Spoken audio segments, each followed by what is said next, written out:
Oh, welcome back, underdogs and misfits and little ones that are sneaking on my channel.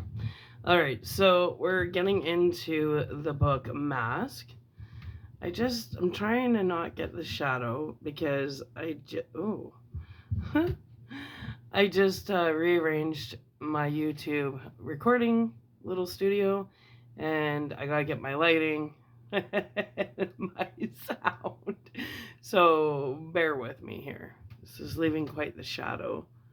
Ooh, that's bright light. That's a little too bright. Okay, better? Is that more like a reading atmosphere? I think so. All right, so we're getting into one of my favorite books called The Mask, or Mask, not The Mask. Let me get my volume here. And it's with Cher, and it's a fantastic book. I believe it's based on a true story.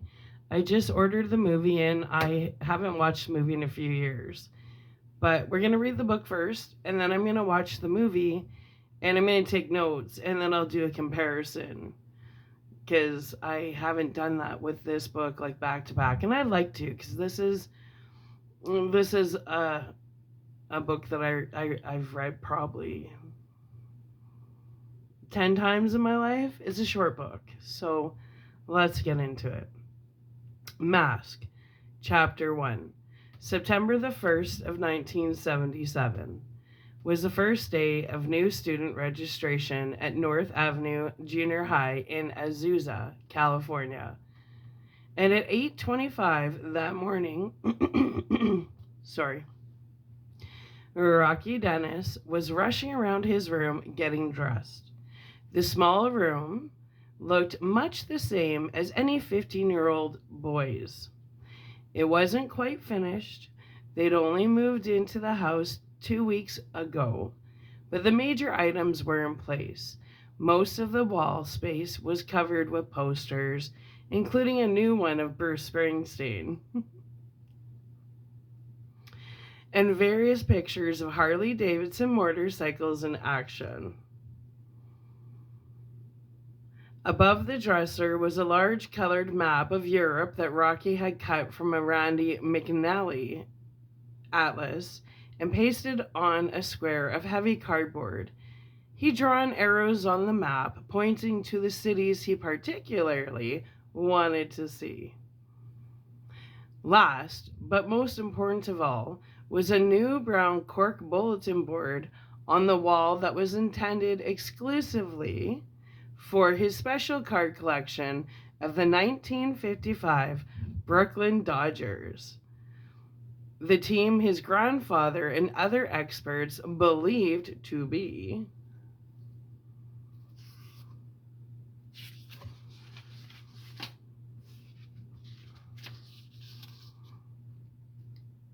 man for man the best in modern baseball history. What he was trying to do to make his collection unusual and valuable was to get a card for every single Dodger who had played on that super team. The whole 25-man roster, he already had 5 pinned up there, each in its own little plastic sandwich bag, sealed at the top for protection. There were 5 cards to a row, and there would be 5 rows. Above the corkboard was a long rectangular strip of white cardboard on which Rocky had carefully printed the 1955 Brooklyn Dodgers. It was shaping up as a big day. After registration for the 9th grade, Rocky and his mother, Rusty, had a 9:30 appointment at the Azusa General Hospital Genetics Clinic for his annual examination by Dr. Radinsky and his staff. Then, that afternoon, also happened to be the opening of the annual Red Cross blood run that was attended by virtually all members of the Southern California chapters of the Turks, the motorcycle gang that had adopted Rocky and his mother 12 years ago. After his father, a former member, had split and left them to cope for themselves. 5 members of that gang, their best friends, were due to pick them up at 8:30 and take them to school. The trouble was, Rusty hadn't come home that last night. That wasn't really unusual, but as 8:30 approached, Rocky began to get a little nervous because registration started at 9 o'clock sharp. He was completely dressed and ready to go, listening to his tape of Bruce Springsteen's Badlands, one of his favorites, when he glanced out the window and saw a new Mercury pull up in front. Rusty Dennis stepped out of the passenger side. She was 37, tall, slim, dark eyes, dominating an oval-framed face by dark brown hair that was among her best assets. That morning, she wore a denim cut-off vest over a black t-shirt, a Star of David necklace, tight faded jeans, and black boots. Although she usually made a conscious effort to appear independent, uninhibited, and irrelevant, it was a relatively new defensive cover that Rocky understood. He loved her for her real self, sensitive, caring, bright, a mother who loved him deeply, a mother who had been hurt badly. As she walked up the sidewalk, a tall blonde man jumped out of the driver's side and caught up with her. Rocky glanced at his watch, snapped off the music, gave himself a final check in the mirror.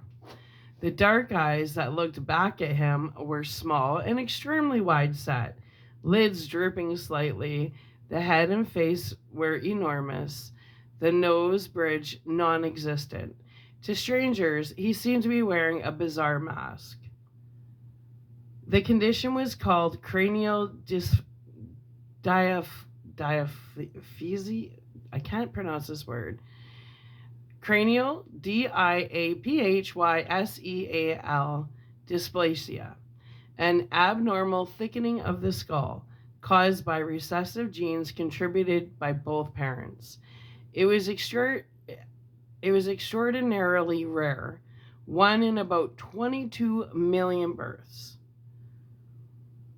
Aside from the skull, his body was normal, if skinny. He had a full head of dark hair, energy to burn, and quick intelligence.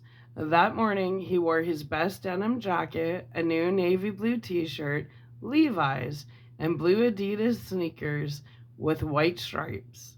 He ruffled his hair, hiked up his collar, and took off. When he ran out on the porch and saw his mother giving the blonde guy a kiss, he yelled at her. He just couldn't help it. You forget what we have to do this morning? The blonde man's jaw dropped. Jesus, who's that? Right? My son, she said quietly. Then to Rocky, I did. The school, he shouted. The hospital, the blood run. It's today, Mom.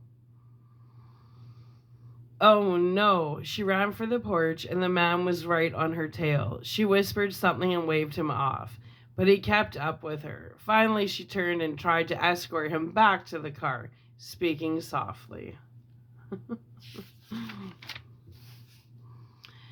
They heard the roar of the Harleys before they appeared.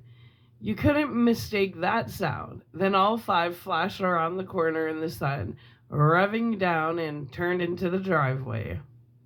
First in, Red Rhodes, the oldest biker in the Turks, was in his early 60s, had a gray beard and a twisted red handkerchief holding back long gray hair.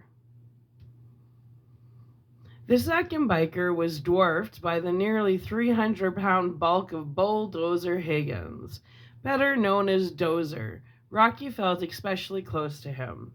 Next came Stickman Burnside, a spaced out guy in his mid 30s, followed by a 40-year-old grinning Italian named Sunshine Corelli. The last bike in was mained by Canuck Malloy, an Irishman whose big ambition in life, like Stickman's, was to be just like Red when he grew up. Oh, God, hurry up, Mom. Rocky ran over to the guys and got a warm welcome, as usual. High fives all around. Dozer was a man of a few words, literally. He had a bad speech impediment, so he rarely said anything to anybody. He communicated in millions of other ways. He didn't need the words. Now, as he shut off his bike, he looked over at Rusty and the blonde man, who was starting to give her a hard time. When Rusty exchanged a quick glance with Dozer, he lifted his huge body from the bike and waddled over there in his street walk. Head down, shoulders hunched, arms swinging. That's all it took. The blonde dude jumped in his car and squealed away. You don't argue with a Mack truck. Now Rusty was jogging towards the house. Whoops. Rocky glanced at his watch again, walked over to Red, and pulled a stack of baseball cards from his back pocket. About 24, tied with a rubber band. These were his regular cards, selected from a total of 314 that he always carried when he went out. He was always in the market to trade. You never knew what was out there. Find a Rube Walker yet? Red asked. No, and I really need one. You don't look too happy about the new school, Rocky shrugged. It's probably going to be a real pain. One thing about Rusty, she could get her act together in a hurry when she had a tight deadline. That was something you learned when you grew up in New York in a highly competitive environment and had parents who wanted you to be special, to be an overachiever, who magnified your shortcomings out of proportion, and who frequently demanded more than you were actually capable of delivering. When you were conditioned and pushed like that, year after year, and you consistently fell short of expectations, you simply learned to play the game defensively. Isn't that the truth? You were always in a race against criticism. You were constantly coming from behind, so you found ways to catch up or give the illusion of catching up before anybody found out how far back you really had been. You had to have a strong intuitive sense. You had to anticipate. You learned to live on nervous energy, and sooner or later, it had serious side effects. Underachieving in school was one thing. Your parents could always chalk it up to overcrowded classrooms and the severe shortage of good teachers in New York public school system.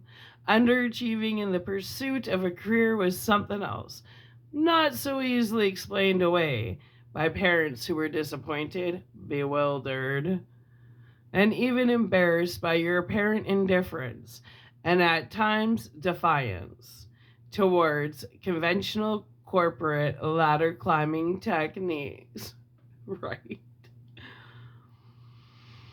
Failure in marriage was by far the worst blow, particularly when your parents were shocked by your choice of an itinerant California biker, because, like most parents, they considered a successful marriage to be absolutely pivotal to emotional stability and happiness.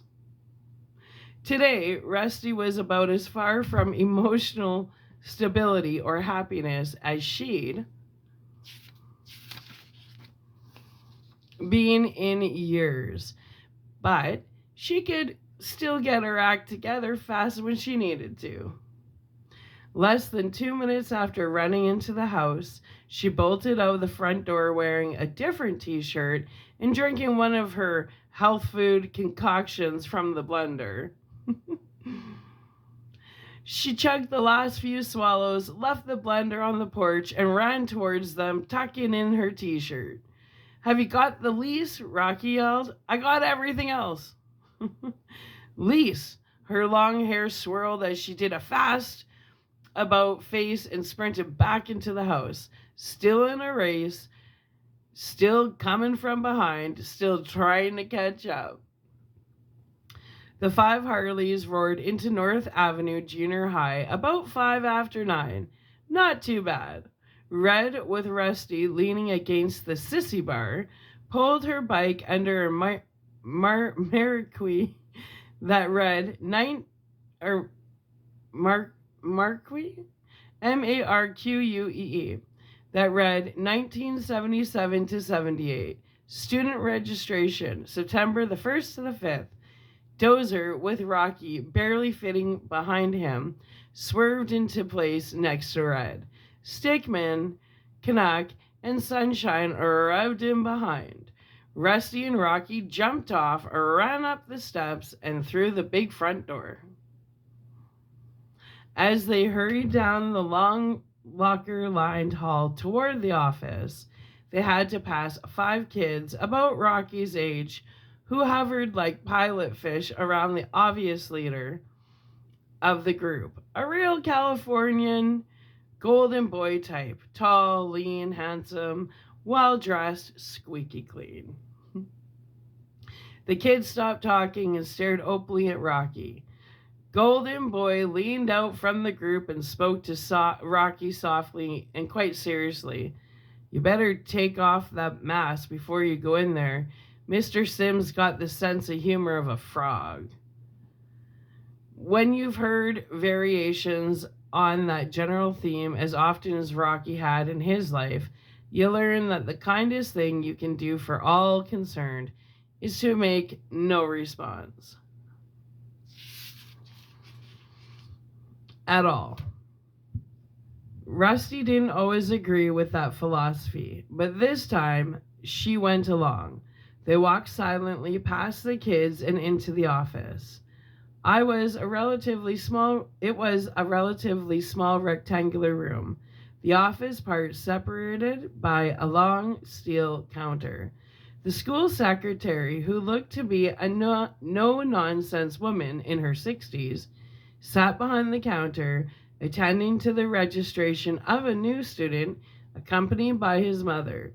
In line behind them were 2 female students, also with their mothers. Since waiting in line, any line was number 1 on Rusty's list of hated activities. She rolled her eyes, slapped her thigh, and made an appropriate comment. The old secretary glanced up then and did an involuntary double take on Rocky. Naturally, that prompted everyone in line to turn and get an eyeful. But it didn't last long. Rusty began tapping her boot on the floor as she cased the office for an alternative to waiting. She found it.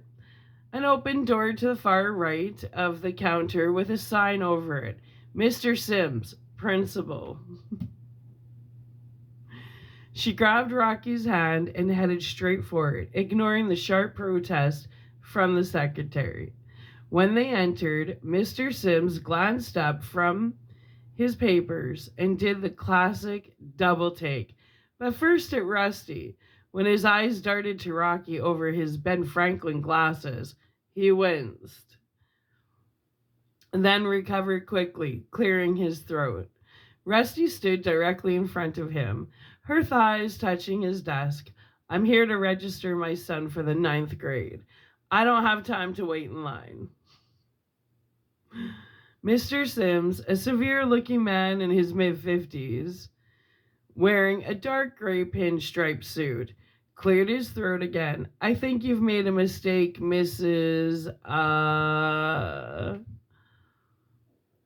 No, Mrs. I'm Rusty Dennis, and he's Rocky, and we need to move this thing along, 'cause we're running late. Sims removed his glasses slowly, glanced at Rocky, cleared his throat, then spoke to Rusty with a, "You poor," patronizing, right? "You poor dear," quality in his voice. "This is a public junior high school, Mr. Dennis. There are special schools, wonderful facilities that might be more appropriate for his needs." She nodded. "You teach algebra, biology, and English here?" "Of course." "Great. Those are his needs. I really don't think we'll be able to." "Don't mess with us, Mr. Sims," she snapped. "I'm not in the mood. I've had a really crummy day so far. We move across town and find we're in a different school district, so now I have to go through all this garbage." She yanked the necessary documents from her back pocket and handed them over one by one. "Here's a copy of our lease, of Rocky's birth certificate, of his last report card from Stevens Junior High, where he was in the top 5% of his class. Now, can we wrap this up?" Sim stood up. "Would you excuse me for just a moment, Mrs. Dennis? I need to get some additional information." She leaned over the desk. "I'll give you some additional information. Our lawyer's name is B.D. Higgins. He told us about our rights and said if you gave us any trouble, he'd haul you into court." The man stood there frowning and blinking. Rusty flashed her son the "let's split" sign. That's so me and Jake. Rocky gave the man a wide smile, stuck out his hand. "I may look weird, but I'm really okay. Thanks a lot, Mr. Sims. See you next week." So obviously, this is something that they went through often, right? So they didn't take it personally. It was just part of their life, being judged and ridiculed. So sad. Anyway, in a daze, Sims could only manage a swordfish stare and a limp fin shake. Hit by a Harley. Rusty and Rocky marched out of there with smiles like Reggie Jackson in October. As they passed the counter, the old secretary was still registering the first student. The mothers in line looked at Rusty like she dropped a biggie in the church. Down the hall, out the door, into the sunshine of Scheherazade? What? Scheherazade. Have fun pronouncing that one. Somehow Rocky hadn't quite picked up on the lawyer bit, so he asked her first thing, "Who's B.D. Higgins?" I love this part. She didn't skip a beat. "Bulldozer." The big biker. They both howled all the way down the steps, and Rusty gave the thumbs up sign to the guys, who were already revved and ready. With their gleaming steel and custom black leather, Rocky jumped on behind his smiling new attorney, glanced at his watch, 9:15, 2 tons of time for their 9:30 at the hospital. One down, two to go. No trouble for nobody. Rubber to the road, burn and squeal. Red leading the pack, Rusty's hair blowing back in the breeze. Poetry in motion.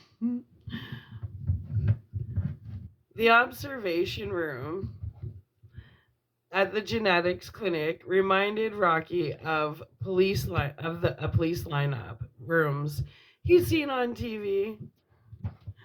Small, soundproofed, bright lit, antiseptic.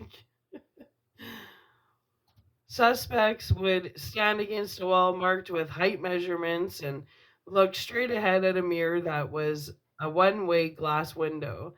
On the other side of the mirror was a viewing room for witnesses, and there was an intercom system. Of course, Rocky knew only too well that the other side of the one way window here was a conference room filled with geneticists. His condition was so rare that Dr. Radinsky wanted as many of the staff as possible to observe the disorder firsthand. After 12 years of this, Rocky didn't really mind anymore. It was just another part of the annual exam. In fact, for the past 2 years, he'd enjoyed this part. He imagined he was in a police lineup room flanked by the most dangerous dudes in the underworld. So he put on an annual show for the good doctors. He figured they could use a few laughs.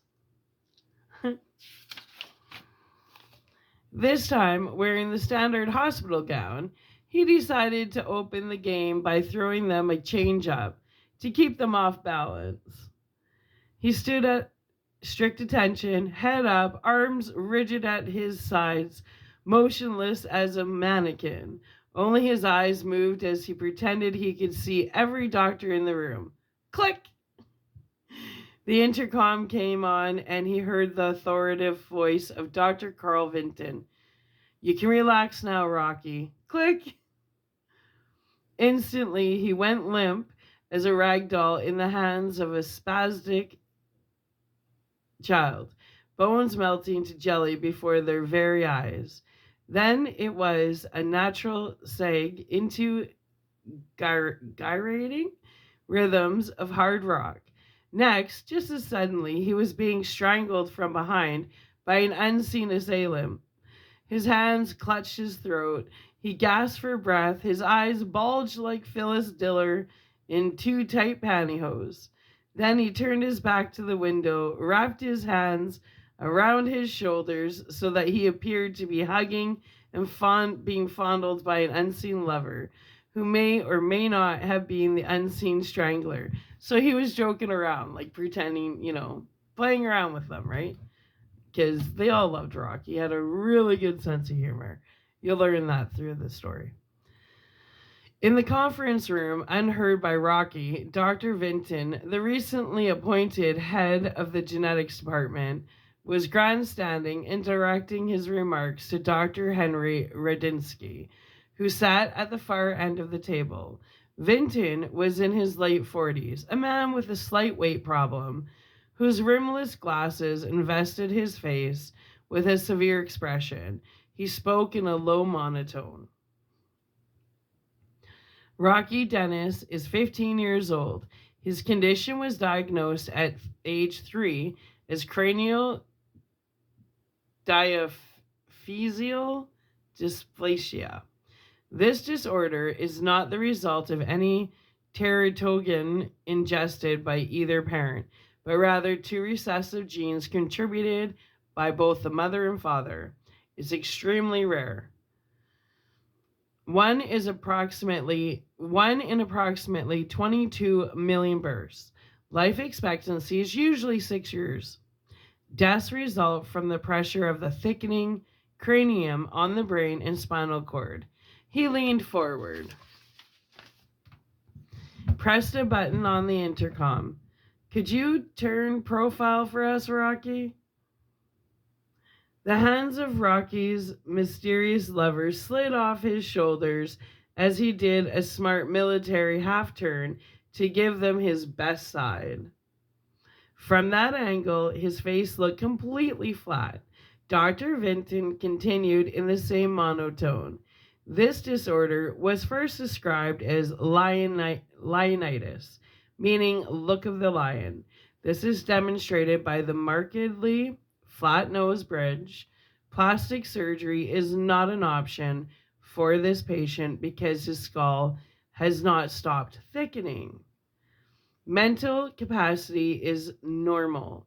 The doctors watched carefully as Rocky marched back and forth across the window, showing them both sides.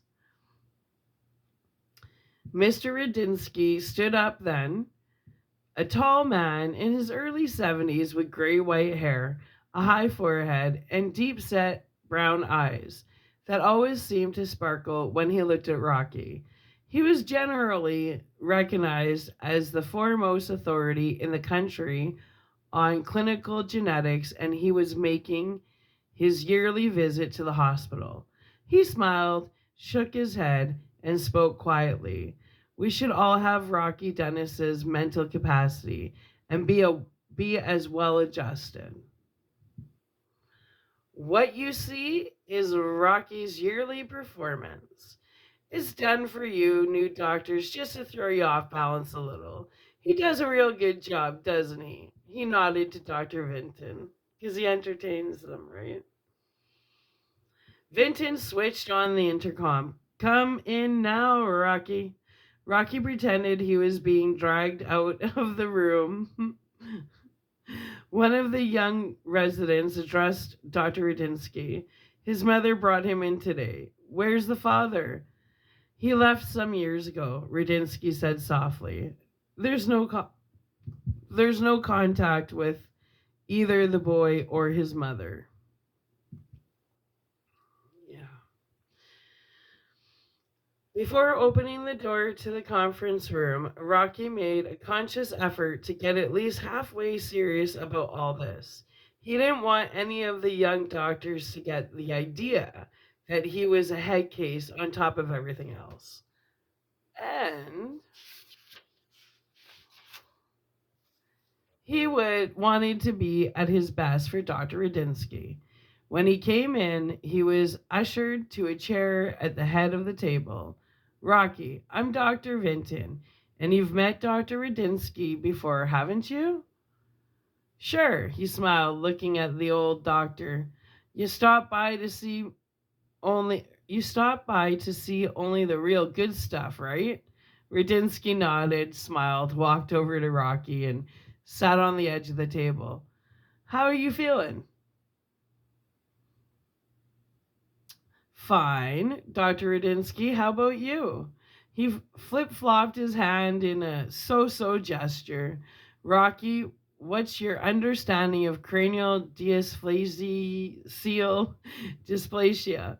Well, it's like you gotta think of my head kind of like it's a teapot.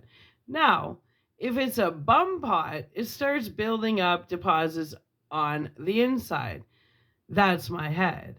Only the deposits are calcium and they build up on the inside and the outside. Pretty good. You still get the headaches? Yeah, and my mom still makes them go away. She using the same method? Yep, she talks to them and they go away. In the silence that followed, some of the younger doctors exchanged glances. Of course, they didn't know what the technique was. Radinsky did. In fact, he approved of it because it didn't involve the use of drugs. The old physician looked at his watch. Can you stay around for a little while today? We like to run a few more tests. Nothing new for you. Okay, he smiled, got up, and walked towards the doctor. Do you have any questions, Rocky? Radinsky asked. Rocky turned and grinned at him. Yeah. When are you gonna invent one of those nightgowns so a guy's ass isn't always hanging out in the back? For the next 2 hours, under the direction of Dr. Vinton, Rocky underwent a workup that included an EEG, an EKG, a CAT scan, a series of blood tests, and a comprehensive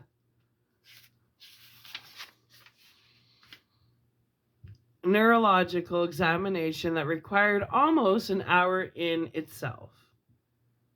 Rusty curled up on an examination table and slept through the entire routine. When it was completed, Rocky rewarded himself by going to the candy machine down the hall and springing for a Snickers bar. At 11:47, Dr. Vinton came back to the examining room with the test results on his clipboard. Rocky had to wake his mother up for this, of course, and it took some doing. She finally came to, yawning, scratching, and groaning before she sat up straight. Rocky sat next to her. Dr. Vinton had his hand on the door. Would you step outside with me, Mrs. Dennis? Rusty frowned, turning to see if there was anybody behind her. Who, me? Yeah, why? So we can talk. About the test results? Her eyes opened wide in frank shock. You did some tests on me I don't know about? No, the tests on him. Oh, him. Him, by the way, has a name. And if you have some information about him, then give it to him. I'm not sick, he's sick. Vinton adjusted his rimless glasses. You don't understand. You don't understand. Look, he's got a cheeseburger waiting across the street with his name on it. Can you speed it up a little? He glanced at Rocky, then back at her. The prognosis. The what? The forecast? Do you get forecast, Rocky?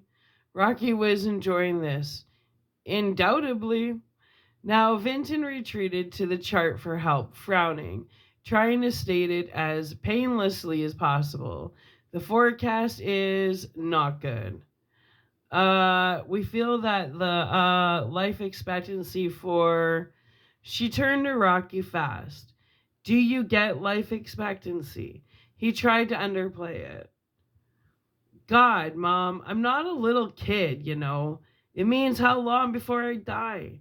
Rusty smiled, then slowly taking perverse pleasure in watching the good doctor skewer himself. He decided to blurt it out quickly. The forecast is 6 months to a year. Rusty nudged her son gently. Do you get that? Rocky nodded. He said, I'm going to die in 6 months to 1 year. He's got it. She told Vinton coldly. In the abrupt silence, Rusty and Rocky slid off the table and walked to the door. Vinton, clearly embarrassed, stepped aside and made it a point to avoid their eyes. Out in the hall, Rocky asked, What's wrong with him? Nothing. He's just another jerk. Rusty didn't say anything else until they were out of the hospital and walking across the parking lot to the street. Then she was back to her decisive tone. You let that negative dreck in and I'll put you away. You can be a chicken and die or be a mensch and keep making yourself well. He nodded. I'm going to keep making myself well. They crossed the street and headed for McDonald's, where the guys were scheduled to pick them up at 23 and take them to the blood run. Rocky was really looking forward to that. They had plenty of time for lunch. It was only 12:10. Most of the inside tables were taken, but there were many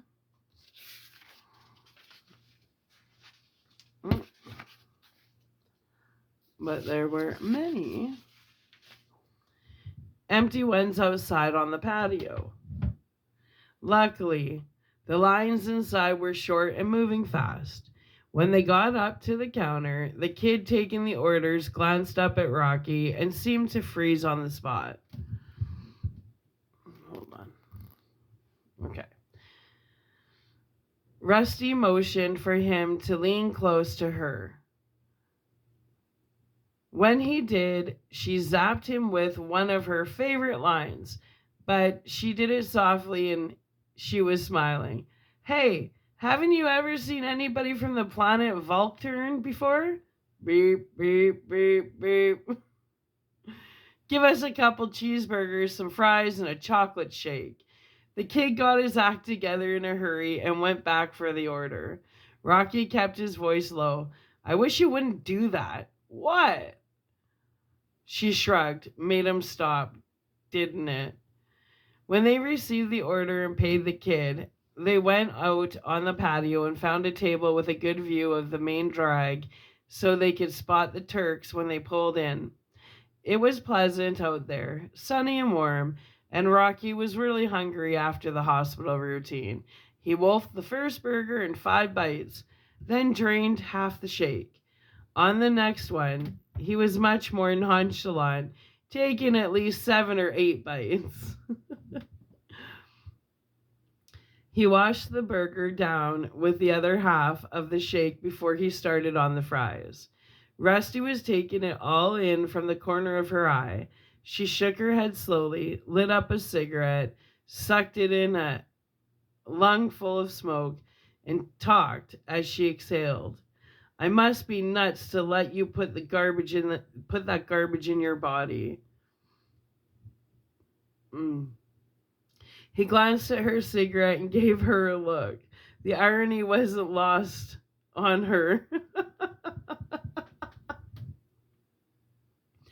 As he worked his way through his fries, he took out his baseball cards and began working his way through them. Aren't you a little bit old for that? She asked quietly. Nope. God, I wish I could get a Rube Walker. Didn't you ever collect anything? Rusty gave it some thought, then turned dramatic. Yes, my son. I collected the shattered hearts of all the poor destroyed creeps I left behind. Was my dad one of the creeps? After a quick glance, it was a taboo subject.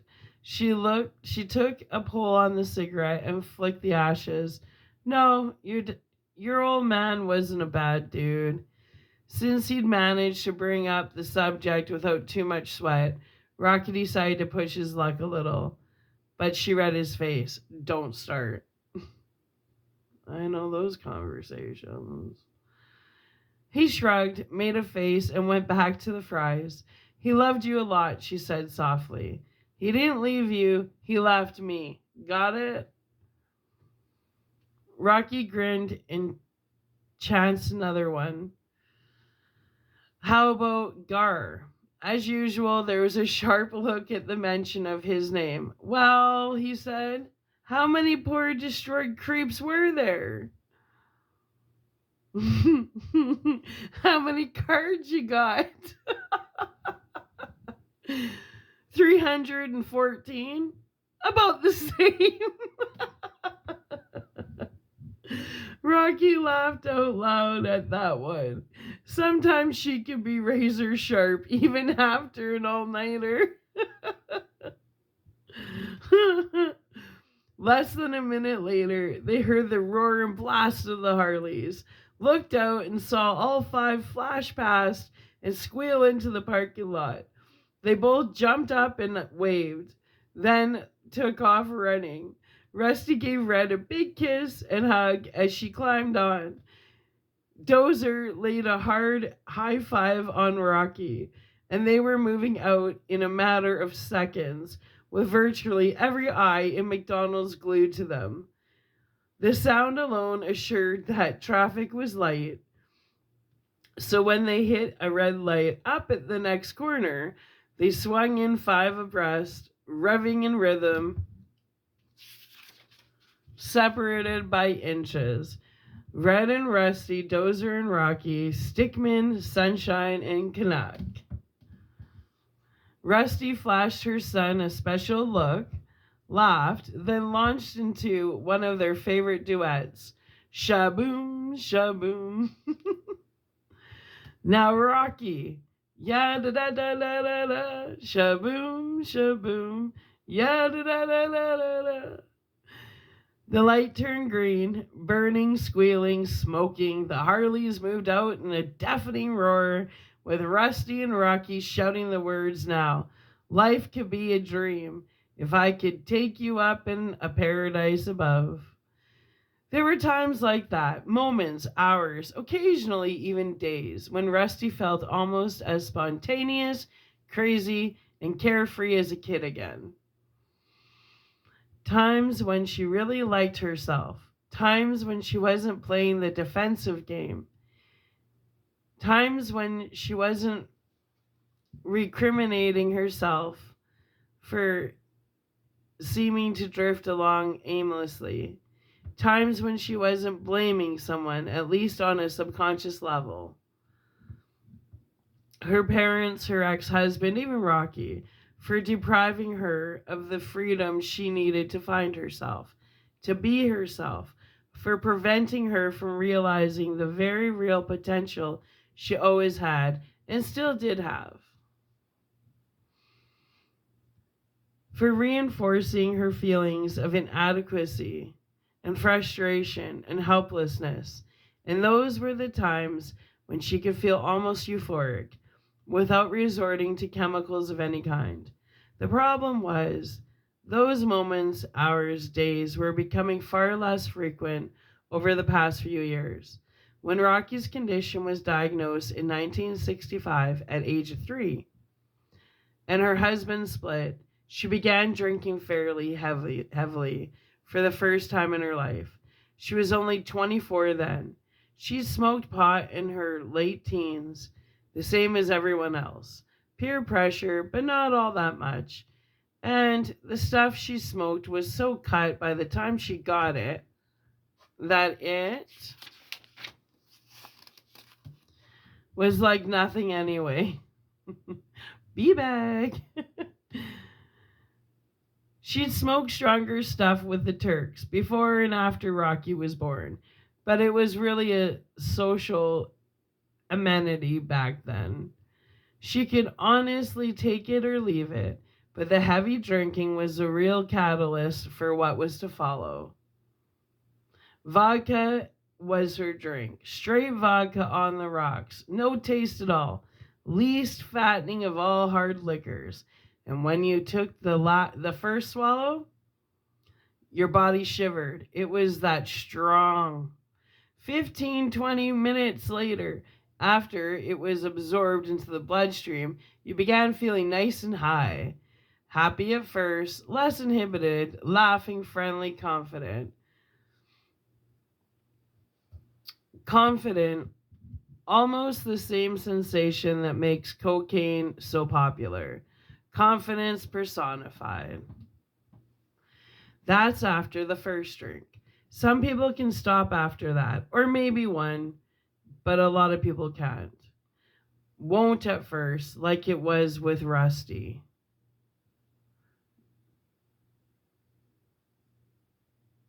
Like it was with Rusty, won't. Because it feels too good. More confidence, please. Need it. Days, weeks, months before you know it, literally. It's not a question of won't, can't, but the confidence level diminishes. That's the catch. Less confidence, more dependence. Time to move on. Okay, so that's the end of first chapter. Let's get this uploaded and let's get into second chapter. I held back the tears already. I know what it's like to be a single mom.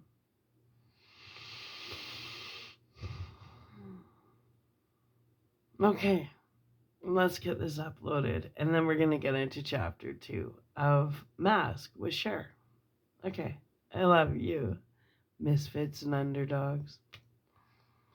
Okay. So come back and gear down, relax, because we're going to get into chapter 2 of one of the best books out there that's based on a true story. All right. Love you. Bye. Oh, like I'm turning the page.